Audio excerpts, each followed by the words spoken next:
You know, to remember the Jogeshwari murders and all that happened with it, I have to go back about 31 years ago when I was the principal of the College of Social Work, and I also belonged to the CRI.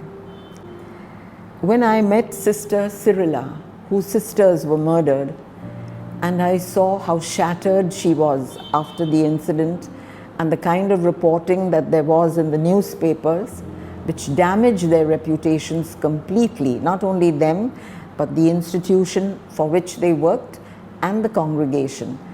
I felt that she was alone in her struggle, and that was not fair to her, that we should be with her, at her side. Another side which was difficult, which I found difficult, was that from the Sneha Sadan side, maybe they had suffered so much through this thing and people spreading all kinds of rumors that the person in charge of Sneha Sadan was very tight-lipped, because at one time he was being suspected even. Who murdered the sisters? And why were they murdered? How to move? What to do? We had the feelings and we wanted to pray, but we did not have the expertise that was needed to tackle the issues which emerged. And therefore we contacted in the college, through the college, a lawyer, a doctor, some staff members who were willing to also support this movement.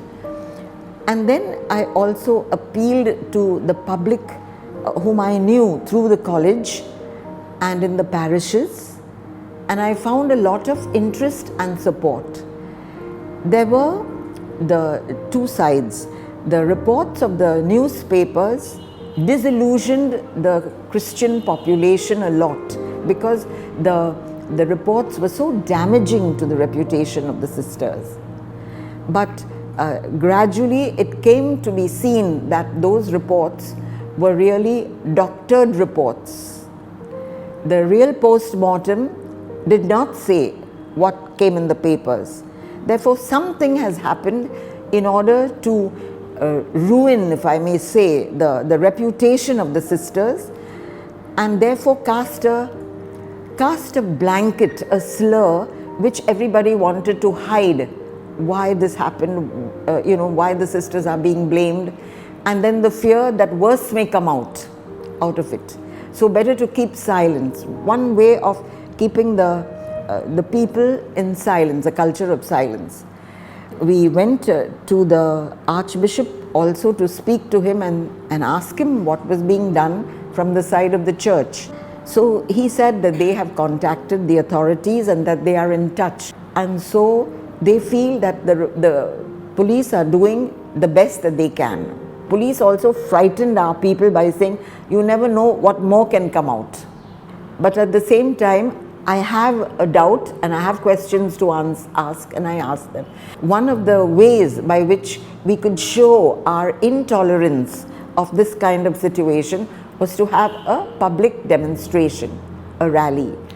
And therefore we decided about having this rally. Hazel the academician became also Hazel the activist. It's like walking the talk. We teach a lot of things in theory in the college, and we say that you should tell students you have to be prepared to take up issues, causes, citizen participation and all that. And here's an issue which certainly is challenging us, the murder of two sisters who were also in the field of social work, because they were looking after children, and therefore they were really rendering a service to humanity. Why should they be murdered in this brutal way? So many people were in opposition, because they said, to what purpose is this rally? What are you going to prove? Why don't you call this off? Because I think it's doing more harm than good. You know, for me to continue with a movement when the head of the archdiocese is telling me, I think you should call it off, was a terrible decision to make.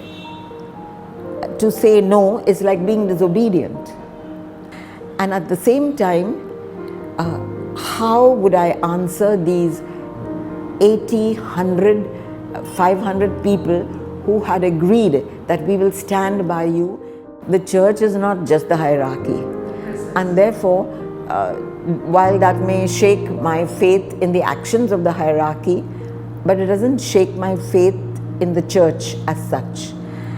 I was praying that the church, that is the presence of God, may save me in some ways, because I could not face, see, even by nature, I'm not such a bold, courageous person. I mean, I have my convictions and all that, but I'm not one who can just stand up and shout on the street. Something that should not have happened, happened. And a society should not permit it.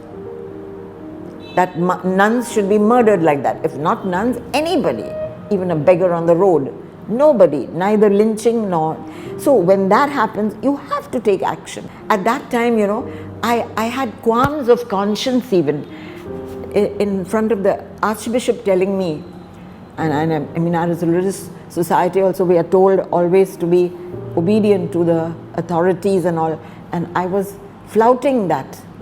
He was saying, call off the solidarity rally, and I said, I cannot. The respect that you have had for these people falls.